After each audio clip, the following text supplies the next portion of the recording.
आजकल इंडिया में फैशन के हवाले से जब भी बात होती है तो सबसे पहला नाम उर्फ़ी जावेद का आता है।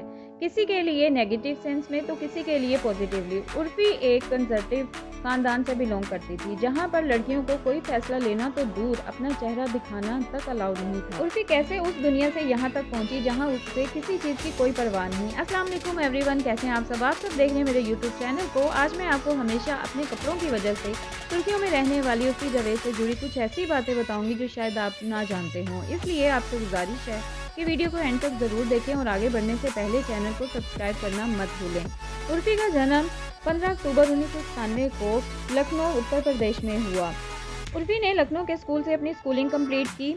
एमएजी यूनिवर्सिटी से मैथ कम्युनिकेशन से अपनी ग्रेजुएशन कंप्लीट की। उर्फ़ी की फैमिली की बात करें तो उनकी माँ, एक भाई और एक बहन है। रही बात उसके पापा की तो उन्होंने दूसरी शादी कर ली। उर्फ़ी की माँ, बहन और भाई, उनका अब उनसे कोई ताल्लुक़ नहीं। आपको बताते ही चलूँ कि उर्फ़ी का सबसे खुशी का दिन था जब उसके पापा ने दूसरी शादी की। इसके पापा उर्फ़ी को और बाकी सबको मारा करते थे। घर के किसी किस्म के फ़ैसले उन्हें नहीं लेने देते थे। उर्फ़ी को हमेशा से फ़ैशन में इंटरेस्ट रहा है और वो किसी भी चीज़ से अच्छी ड्रेस बना सकती है। और ऐसे ही स्टाइलिश फ़ोटोज़ कुछ फर्स्ट ईयर के कुछ लड़कों ने एडल्ट वेबसाइट पर डाल दिया था और जब बिना सोचे समझे उर्फ़ी के पापा ने उसे मारना पीटना शुरू कर दिया और ये मारपीट लगभग 2 साल तक चलती रही। उर्फ़ी के रिश्तेदारों ने तो ये तक कहना शुरू कर दिया था कि उर्फ़ी का बैंक अकाउंट चेक करो, क्योंकि उर्फ़ी ने इन फ़ोटोज़ से बहुत कमाया होगा। पापा की मारपीट और घर वालों की बातों से तंग आकर उर्फ़ी के घर छोड़ने का फ़ैसला कर लिया और वो अपने बहन भाइयों को लेकर चली गई। उन्होंने घर छोड़ने के बाद 7 दिन एक पार्क में गुजारे और फिर वो जॉब ढूंढने लगी। काफ़ी जगह हाथ पाँव मारने के बाद उर्फ़ी को एक कॉल सेंटर में जॉब मिली।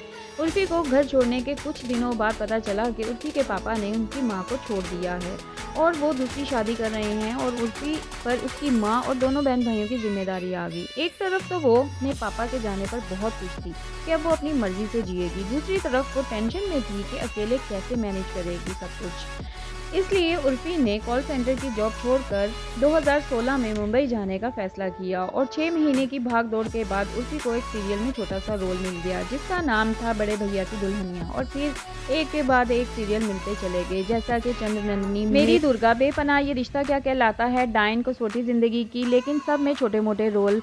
कभी किसी एपिसोड के लिए बुलाया जाता और कभी बिना कुछ बताए निकाल दिया जाता। उर्फ़ी बहुत परेशान थी। उर्फ़ी का कहना था साल के 3 महीने का चेक मिलता है और इसमें पूरा साल निकालना पड़ता है। तो उर्फ़ी ने सोशल मीडिया पर अपने टैलेंट को दिखाना शुरू कर दिया। पुराने और सस्ते कपड़ों को डिज़ाइनर कपड़ों में बदलती, सोशल मीडिया पर अपलोड कर देती। उर्फ़ी की इस महारत को काफ़ी लोगों ने बहुत पसंद किया और इस तरह उर्फ़ी का फ्रेंड सर्कल बढ़ता चला गया और फिर उर्फ़ी को बिग बॉस ओटीटी में आने का मौका मिला, पर बदकिस्मती से वो पहले ही हर हफ्ते में घर से बेघर हो गई और लोग उसकी पर्सनैलिटी को देख ही नहीं पाए। बिग बॉस के बाद उर्फ़ी ने एक वेब सीरीज़ में काम किया जिसका नाम था पंच बीट सीज़न 2 और इस बार तो उर्फ़ी ने एक्टिंग को पीछे ही छोड़ दिया। उर्फ़ी फुल टाइम फैशन में आ गई और कभी ब्लेड की ड्रेस पहनती, कभी बोरी की ड्रेस बना लेती और कभी सेफ्टी पिन्स को ही जोड़कर पहन लेती और तो और फूलों को भी ड्रेस की शक्ल में पहन लेती।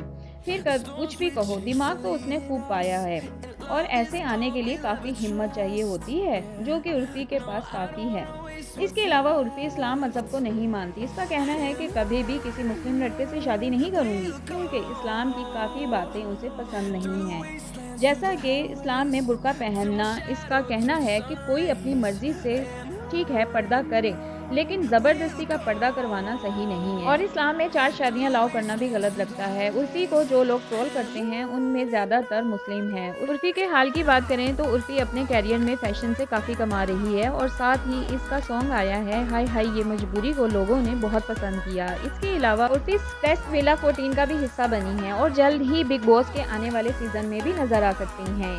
ये थी फैशन की क्वीन उर्फ़ी जावेद की कहानी, जिसने बहुत कम वक्त में ज़मीन से उठकर अपने दम पर काफ़ी कुछ अचीव किया है, जो तारीफ़ के काबिल है। आपको उर्फ़ी कैसी लगती हैं? आप उर्फ़ी की अचीवमेंट से कितने मुत्तफ़िक हैं और उर्फ़ी आपको कैसी लगती है? कमेंट सेक्शन में ज़रूर बताइएगा। वीडियो को लाइक करें, शेयर करें। अपना बहुत सारा ख्याल रखें। मिलते हैं नई इंटरेस्टिंग सी वीडियो के साथ। रब रखा।